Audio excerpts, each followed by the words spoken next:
Et on ouvre le premier débat dans Sénat 360 avec mes invités sur ce plateau. David Assouline, merci d'être avec nous, sénateur socialiste de Paris. Également sur ce plateau, Jean-Pierre Leleux, bonjour, sénateur Les Républicains des Alpes-Maritimes. Vous êtes tous les deux membres de la Commission de la Culture. Nous accompagne également sur ce plateau Patrick Evenot, bonjour. Vous êtes professeur des universités en histoire contemporaine à l'Université Paris 1. Et vous êtes spécialiste de l'histoire des médias. Avec nous également Cyril Lacarrière, bonjour. Bonjour. Vous êtes journaliste média à l'Opinion. Merci messieurs.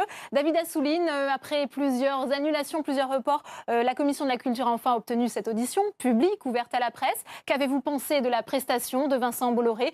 Est-ce qu'il vous a convaincu, notamment en ce qui concerne ses arguments sur l'indépendance et la liberté éditoriale de Canal+ et des autres groupes ? Non, sur cet aspect, il n'a pas été convaincant. D'abord, il nous a présenté sa stratégie, c'était important, parce que depuis un an, c'est le flou. On s'interroge, ceux qui connaissent les médias se disent mais quel est son vrai plan, tant pour son investissement dans le cinéma, il y a des doutes, alors qu'on sait que c'est très important. Il y avait ce projet avec le sport, mais ça a un peu capoté, donc comment il rebondit? Est-ce que il avait tendance à opposer le crypté et le clair? Pourquoi? Parce qu'on avait l'impression quand même que le clair donnait une image qui pouvait drainer derrière des abonnés, même si ça n'était pas la seule raison des abonnements, bien entendu, mais en tous les cas, j'ai l'impression que ça n'aide pas le fait que cette image est endommagée depuis un an, avec tous ceux qui incarnaient cette chaîne, son ton, etc., qui partent.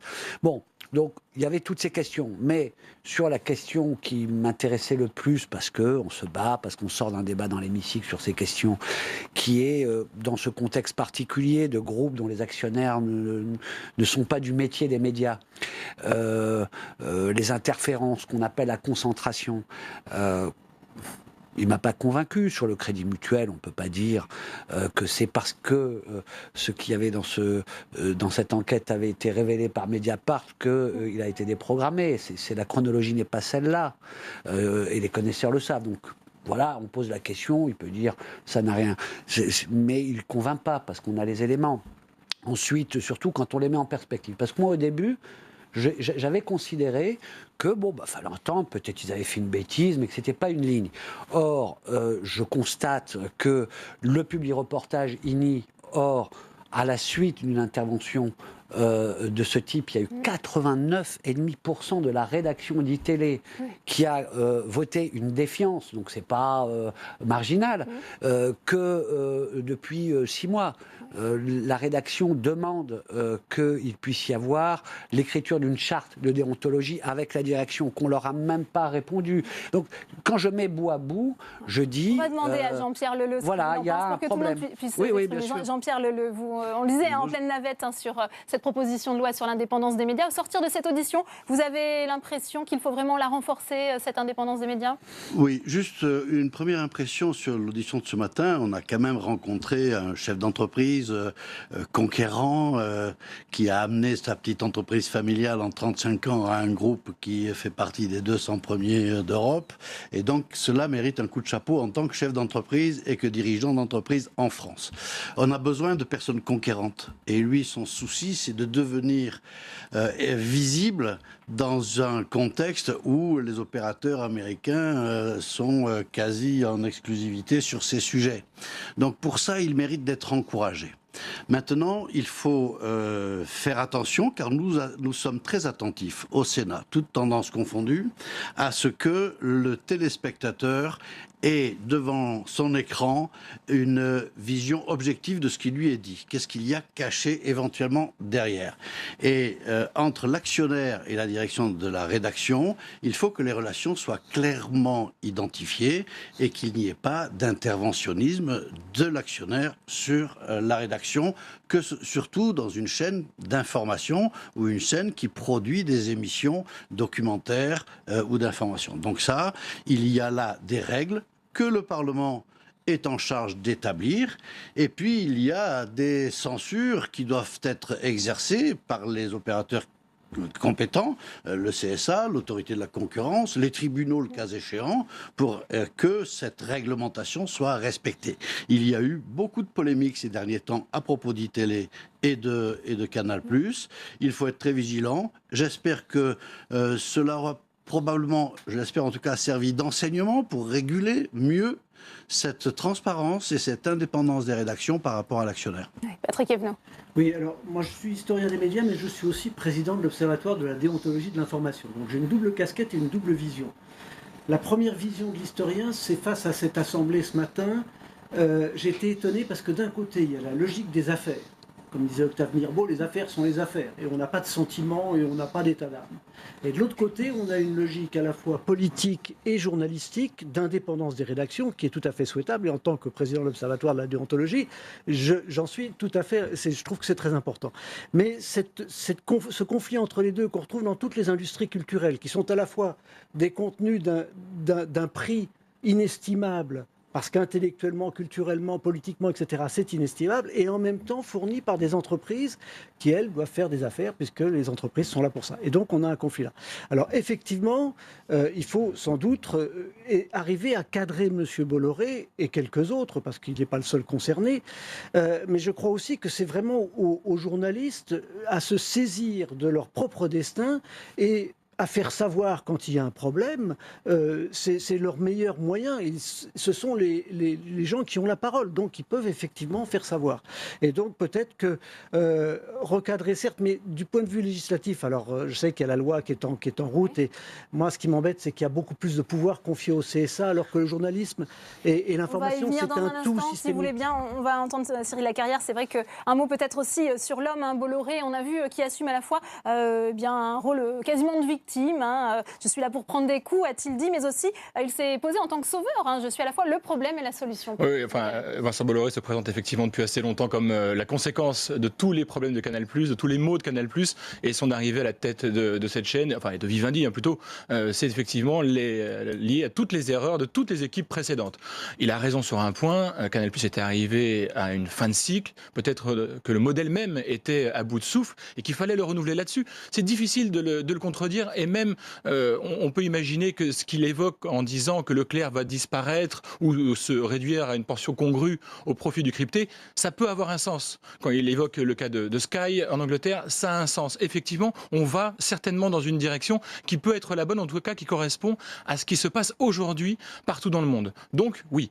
Maintenant, je crois que la question sur l'indépendance des rédactions est encore tout à fait autre chose. C'était évident qu'il allait nier, enfin, il quand même fallait être naïf pour imaginer que Vincent Bolloré allait dire oui, j'interviens régulièrement, je vais voir la rédaction, etc., etc. Et d'ailleurs, ça ne se passe pas tout à fait comme ça. Il a des relais, il a installé à tous les postes clés des hommes à lui, des hommes qu'il connaît, en qui il a confiance et qui lui sont totalement dévoués. Merci. David Assouline, c'est vrai qu'il s'est aussi réfugié derrière finalement sa stratégie, selon lui, qui commence à porter ses fruits. Il fallait mettre les salariés de Canal+ à la diète. Oui, c'est ce qu'il a répété sans arrêt. Il a même dit, si je subis des attaques sur la question de mon interventionnisme, etc., c'est pour masquer le fait que certains à Canal ne veulent pas aller à la diète. Bon, je crois que c'est pas sérieux pour iTélé, par exemple. iTélé, c'est pas une diète, c'est la destruction d'une rédaction. Je maintiens le mot que j'ai employé ce matin. Des fois, on va plus loin que sa pensée, mais là, non. Quand on a, je sais pas, un peu plus de 150 salariés, journalistes en tous les cas, peut-être 250, dont le métier est de monter des sujets en continu vite pour que le journaliste puisse avoir à l'écran, c'est absolument indispensable. Donc si on supprime ces 50, qu'est-ce qui se passe ? Il y a une rédaction qui peut plus fonctionner, peut-être une chaîne en danger, elle l'était déjà. Et quand je dis qu'il y a eu ce désaveu de à 89,5%, c'est parce qu'il y a un sujet massif, ressenti. Il a dit sur 8000 salariés, il y en a 200 peut-être mécontents parce qu'ils ne sont pas contents d'être à la diète. Dans cette rédaction, c'est 89,5%. Donc c'est pas ce pourcentage qu'il a évoqué. Moi, je veux aussi reconnaître le capitaine d'industrie. Absolument exceptionnel.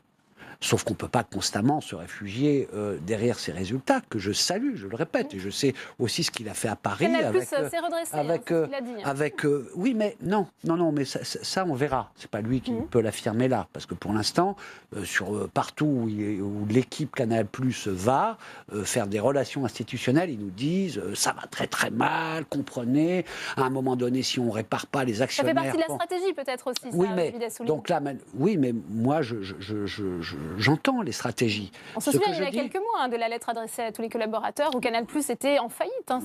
Oui, après nous avoir dit, au contraire, on arrive, j'injecte 2 milliards dans la création, etc. Donc, moi... je ne vais pas suivre les stratégies ou les effets d'annonce. Je reste sur une ligne. Il y a un fleuron. Moi, mes critiques, c'est pas parce que je regarde Canal de façon critique.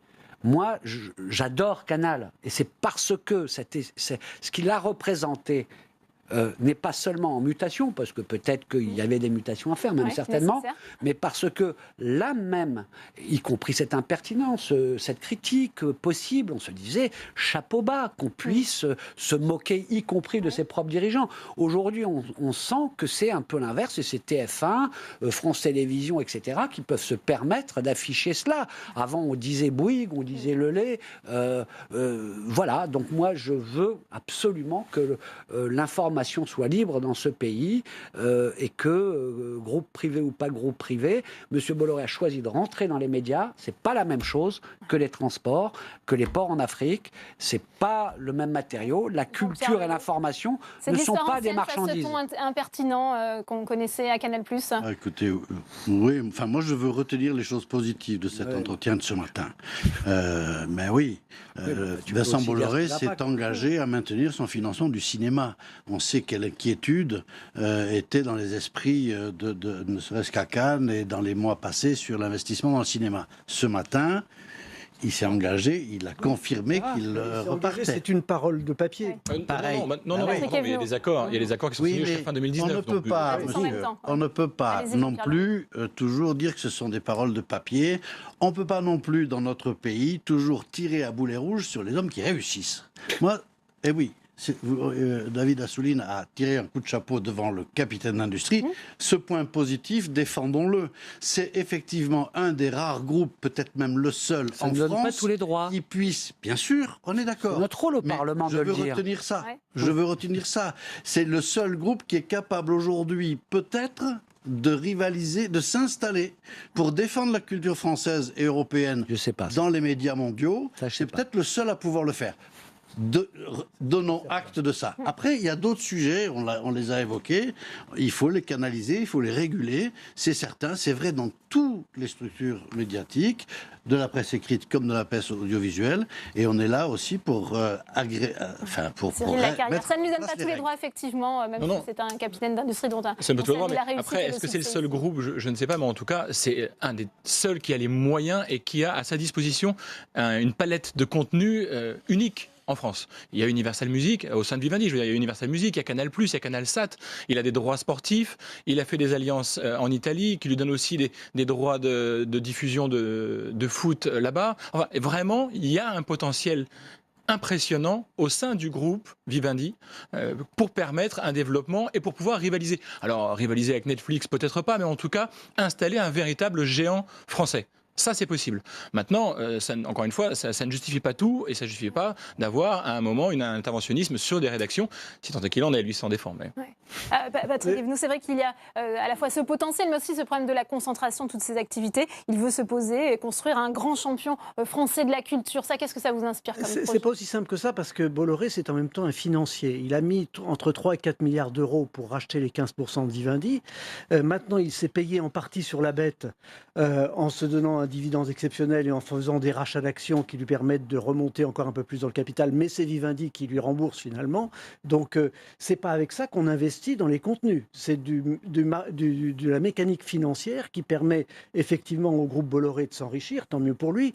Mais bon, moi je suis tout à fait admiratif de Vincent Bolloré, ça fait des années que je le suis et je le trouve extrêmement intéressant. J'ai fait de l'histoire économique et de l'histoire d'entreprise pendant très longtemps, j'ai écrit sur lui il y a 20 ans, donc je peux vous dire des choses très intéressantes là-dessus. Mais c'est une logique financière, ça. Et puis, on se heurte à un problème de Il ne contenu. s'en cache pas d'ailleurs, peut-être. Il a Mais été oui, peut-être bien très sûr, clair, il a bien joué sûr. carte sur table sur Mais ce point. bon, et là, pour l'instant, on est dans un patchwork. Quand je disais que c'était des paroles de papier, parce qu'il s'engage à financer le cinéma français. Oui, mais c'est l'engagement de Canal+ depuis l'origine, qui est un pourcentage du chiffre d'affaires de Canal+. Si le chiffre d'affaires de Canal+ décline, le financement du cinéma français déclinera. Hein. Il ne s'est pas engagé sur les chiffres, il s'est engagé sur le pourcentage qui est depuis 1984. C'est pas lui qui l'a fait, c'est André Rousselet et à l'époque de François Mitterrand. Donc c'est autre chose. Donc voilà, on ne peut pas s'engager sur l'avenir quand on sait que le cinéma est aussi quand même dans une période de problèmes et d'attrition et que c'est la télévision et les séries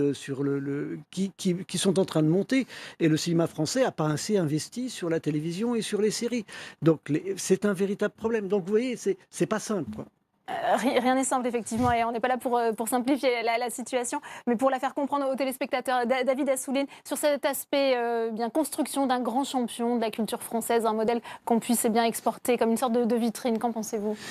Je suis pour. C'est-à-dire que de toute façon, en aucun cas, je serai celui qui chercherait finalement à avoir que des petits parce que c'est pur, ou alors à minimiser le fait que de toute façon, toutes les places qui ne sont pas prises par des champions français sont prises par des champions étrangers. Et en général, ils sont plus terribles dans leur approche de la création et de la liberté d'information que ce que l'on peut critiquer ici et là. Mais je suis exigeant, c'est-à-dire que je pense qu'il y a place, y compris dans un monde dominé par cette concentration qui commence à agacer. Toujours les mêmes choses, l'uniformité, de l'anglo-saxon omniprésent. Il a raison de dire un champion européen, une culture européenne, mais tout va avec. C'est quoi l'Europe ? C'est l'exception culturelle qu'on a réussi à faire porter par toute l'Europe, de plus en plus. Et c'est une certaine idée de la liberté d'expression. Et donc, oui, il y a la place pour un grand champion français qui fasse rayonner la culture française et européenne et qui, au cœur de cette culture, porte la question de la liberté de l'information et de la création, de la diversité de la création, pas seulement de ce qui se vend. Bien, eh bien tous ces défis, s'il va dans ce sens, je peux vous assurer que je serai le premier à applaudir. Moi, je suis avec tous les groupes de médias, j'ai la même parole. Ils savent qu'ils peuvent m'avoir pour les soutenir dans l'hémicycle quand ils sont en danger et que leur activité est en danger, mais en aucun cas je me tairai sur quelque chose qui me paraît fondamental, c'est notre rôle de parlementaire. Ce matin, nous avions un grand patron, eh bien, le service qu'on rendait à la démocratie, pour faire respecter le Parlement et le rôle du Sénat, qui ne sert pas à rien, était de poser les questions, y compris pour qu'ils s'expliquent, et même si elles dérangent. Cyril Lacarrière, est-ce que c'est encore possible de sauver le modèle culturel français, l'exception culturelle française, dans un contexte de concurrence internationale très dense, très intense ? Est-ce qu'on n'est pas condamné finalement à la standardisation de l'information ? Oh là là, c'est une vaste question que vous posez là. Difficile d'y répondre là comme ça en quelques instants. Vous avez 2 minutes. Je crois qu'on a, en tout cas, on a des armes pour. En plus, la création française est reconnue. C'est aussi une création qui s'exporte. C'est vrai qu'on a le 2e cinéma au monde. Donc la création française, elle existe. Voilà. Mais je voudrais revenir sur l'audition de Vincent Bolloré. Ce matin, on a entendu quelque chose dont il n'avait jamais parlé. C'est de ça, de la culture française. Et ça a été un élément de langage nouveau pour lui. Et c'est intéressant. Si on revient dans le passé, selon vous, pourquoi ces éléments c'est intéressant parce que il s'oppose en cela à Jean-Marie Messier qui, lui, en son temps à Vivendi, avait annoncé la fin de l'exception culturelle française. Vincent Bolloré lui prend l'inverse et dit au contraire que grâce à tout ce qu'il est en train de faire, il va sauver la culture française. Voilà. Européenne, il dit. Il n'a pas parlé de la culture française. Sur cet aspect. Non, j'ai trouvé ça très intéressant. Il a dit, dans un contexte où il y a la culture américaine, anglo-saxonne, la violence, etc., les mangas chinois, japonais, il y a la place, sachant que la culture française intéresse et interpelle le monde entier, il y a la place dans l'audiovisuel d'avoir une tierce vision avec la culture française et européenne pour laquelle le monde a de l'appétence. Et je trouve que c'est effectivement une approche très intéressante qui, celle-là, doit être soutenue. Une phrase là-dessus. Oui, une phrase là-dessus, parce que après, même quand on va dans le détail de ce débat, c'est quoi la culture française? Alors, on fait la série Versailles. On peut quand même s'interroger, parce que Versailles, c'est la France, ça se vend bien, c'est magnifique, vraiment, ils ont fait du bon boulot, sauf qu'on le fait en anglais. Bon, parce que pour le vendre à l'international, il faut faire l'anglais. Non, mais j'interroge. Oui, mais le bureau des légendes. J'interroge parce que la culture française, c'est d'abord sa langue. Vous comprenez ça? Et tout le monde le dit. Donc après, il faut le pratiquer. Vous allez dans l'hémicycle, de gauche à droite, tout le monde va dire la francophonie, la France, c'est d'abord ça. Hein, monsieur Leleu, vous le dites. Bon. Et puis d'un coup, on se dit, peut-être ça peut se vendre en langue anglaise. Donc voilà, ce sont les contradictions. On peut afficher des grandes choses. Moi, je veux voir. J'ai posé des questions précises sur le cinéma, plus précises que les généralités. Bon, je suis sûr qu'ils vont mettre le paquet sur le cinéma. Après, j'ai entendu que justement, ils veulent renégocier une partie des accords qui les lient jusqu'en 2019, notamment sur mettre le paquet sur 10 films à gros succès. Ça contrevient aux accords, donc il faut les modifier. Parce que si on fait ça, en gros, on met le paquet sur les films qui se vendent, eh bien, ces obligations qu'il a aujourd'hui sur la diversité vont se réduire. On m'a pas répondu. Donc moi, vous savez, je connais le sujet, donc j'essaye qu'on dépasse les donner la déclarations parole à Patrick d'intention. Evenot, pour conclure, Vincent Bolloré, il sait très bien vendre son image, ses produits, etc. C'est un très bel homme de communication, ça marche très bien. Le seul problème, c'est que l'information lui cause souci. Et donc peut-être qu'à la limite, il va se débarrasser complètement de l'information. Il va supprimer l'investigation, il va supprimer peut-être iTélé ou revendre iTélé, je ne sais pas. Je ne suis pas dans le sein des saints, mais bon, ça lui cause souci parce qu'effectivement, ça fait parler de lui de façon qui n'est pas terrible. Bon, et puis l'exception culturelle, c'est très très bien, mais quand on réfléchit un peu à la culture européenne, le meilleur propagateur de la culture européenne, c'est Walt Disney avec tous ses films qui sont à base d'Europe. Bien, merci Patrick Evenot, merci David Assouline, merci Cyril Lacarrière, merci Jean-Pierre Leleu d'avoir participé à ce débat.